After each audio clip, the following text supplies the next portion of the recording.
I was brought up in a small town. It was a large family. We were taught to be honest and faithful, otherwise punishment would inevitably come. I don't live my life the way my parents did, but reality has become, if not a punishment, then a revelation. I never could have imagined that a rival could become such a close person, so I packed my bags and went to study in the metropolis.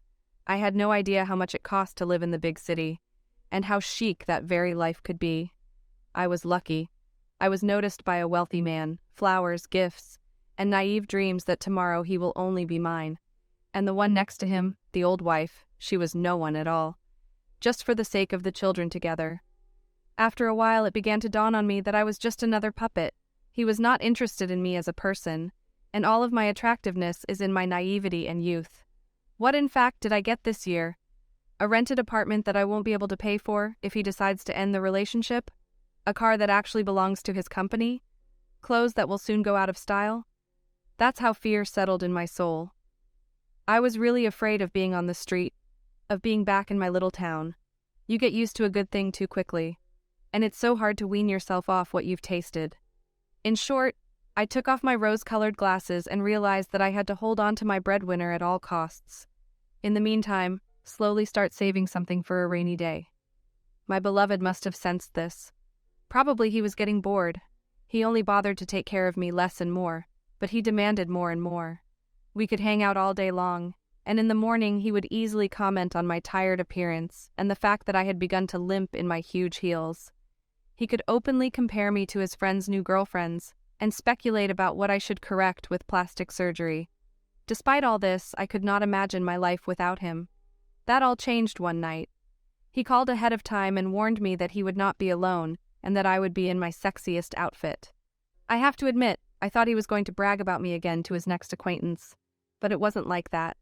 A very beautiful girl burst through the open door, tall, slender, well-groomed, and tastefully dressed. He introduced her as his new receptionist. It flashed through my mind that this was his next secretary. Had he found a replacement for me? Had he really come to put me out on the street? Then why did he tell me to express myself? He took my anxiety in his own way, thought I was embarrassed. Demonstratively began to praise my appearance and said that all good and obedient girls get extra bonuses. So the three of us headed out to the party, our dad, me, and Yulia, the receptionist. Maybe I exhaled a little that I wasn't immediately pointed at the door. Maybe the alcohol allowed me to relax. I had already begun to suggest to myself that this girl might actually be working and not just fulfilling the whims of her boss. Julia turned out to be an amazing person. With enviable ease maintained conversations on any topic, from the latest political events to the iconic soccer game. Her clear speech and the incredible timbre of her voice kept me quiet.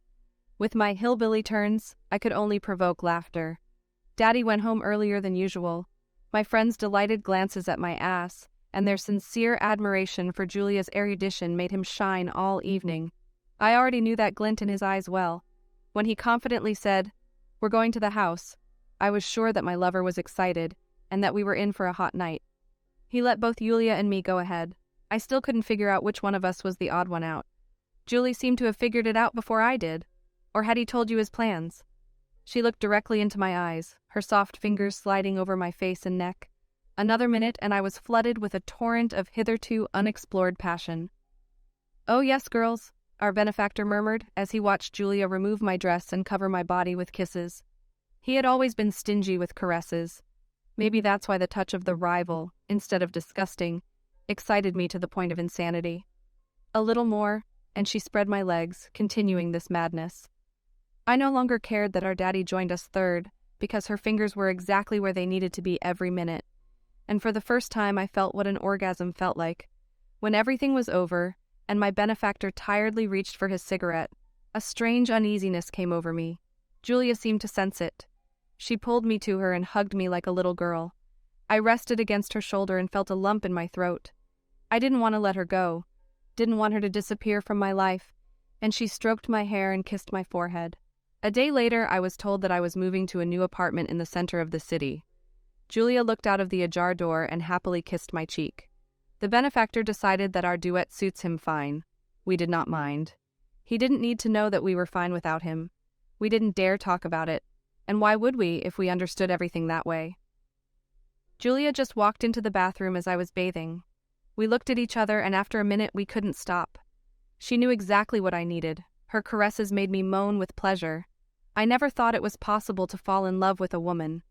If someone had told me that the third woman would suddenly become the one, I would have laughed at that a week ago. Now I'm enjoying every minute of my life. Behind the window of the chic apartment, you can see the street with a bustling stream of cars, and next to it is a beloved man who constantly throws himself into a sweet shiver. And what does it matter that this person is a girl? After all, her kisses are so sweet that it is impossible to resist. Thanks for watching. Don't forget to subscribe to my channel and like this video if you like it. Also put a bell so you don't miss new videos. See you soon.